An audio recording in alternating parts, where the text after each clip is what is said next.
बिस्मिल्लाहिर्रहमानिर्रहीम। इब्न अकील अपना वाक़या लिखते हैं कि मैं बहुत ही ज़्यादा गरीब आदमी था। एक मरतबा मैंने तवाफ़ करते हुए एक हार देखा जो बड़ा कीमती था। मैंने वो हार उठा लिया।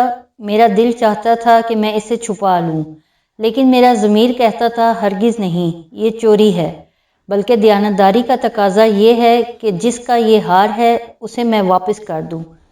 चुनाचे मैंने मुताफ में खड़े होकर ऐलान कर दिया कि अगर किसी का हार गुम हुआ हो तो आकर मुझसे ले ले। कहते हैं कि एक नाबीना आदमी आया और कहने लगा कि ये हार मेरा है और मेरे थैले में से गिर गया है। मेरे नफ्स ने मुझे और भी मुलामत की कि हार तो था भी नाबीना का, इसका किसी को क्या पता चलता, छुपाने का अच्छा मौका था। मगर मैंने वो हार उसे दे दिया। नाबीना ने दुआ दी और चला गया। कहते हैं कि मैं दुआएं भी मांगता था कि अल्लाह मेरे लिए कोई रिज़्क का बंदोबस्त कर दे। अल्लाह की शान देखें कि मैं वहाँ से हिला आ गया। ये एक बस्ती का नाम है। वहाँ की एक मस्जिद में गया तो पता चला कि चंद दिन पहले इमाम साहब फोत हो गए थे। लोगों ने मुझे कहा कि नमाज पढ़ा दो। जब मैंने नमाज पढ़ाई तो उन्हें मेरा नमाज पढ़ाना अच्छा लगा। वो कहने लगे, तुम यहाँ इमाम क्यों नहीं बन जाते? मैंने कहा, बहुत अच्छा। मैंने वहाँ इमामत के फ़राइज़ सरअंजाम देने शुरू कर दिए। थोड़े दिनों बाद पता चला कि जो इमाम साहब पहले फोत हुए थे उनकी एक जवान साला बेटी है।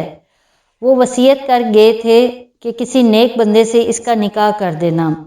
मुक्तदी लोगों ने मुझसे कहा, जी अगर आप चाहें तो हम इस यतीम बच्ची का आपसे निकाह कर देते हैं। मैंने कहा, जी बहुत अच्छा। चुनाचे उन्होंने उसके साथ मेरा निकाह कर दिया। शादी के कुछ अरसे बाद मैंने अपनी बीवी को देखा कि उसके गले में वही हार था जो मैंने तवाफ के दौरान एक नाबीना आदमी को लौटाया था।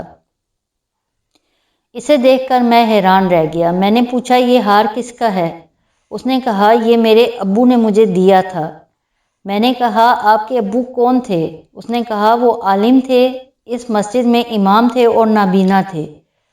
तब मुझे पता चला कि उसके अब्बू वही थे जिनको मैंने वो हार वापस किया था।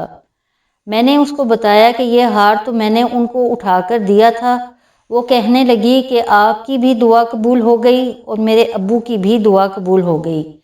मैंने कहा, वो कैसे? उसने कहा कि आपकी दुआ तो इस तरह कबूल हुई कि अल्लाह ताला ने आपको घर भी दिया, घर वाली भी दी और रिज़्क भी दिया। और मेरे अब्बू की दुआ इस तरह कबूल हुई कि जब वो हार लेकर वापस आए तो वो दुआ मांगते थे कि ए अल्लाह, एक अमीन दयानतदार शख्स ने मेरा हार मुझे लौटाया है। ए अल्लाह, ऐसा ही अमीन शख्स मेरी बेटी के लिए खामन के तौर पर अता फरमा दे। अल्लाह ने मेरे बाप की दुआ भी कबूल कर ली और आपको मेरा खामन बना दिया। तो मुखलिस बंदे का काम अल्लाह ताला कभी रुकने नहीं देते, अटकने नहीं देते, बल्कि उसकी कश्ती हमेशा किनारे लगा दिया करते हैं।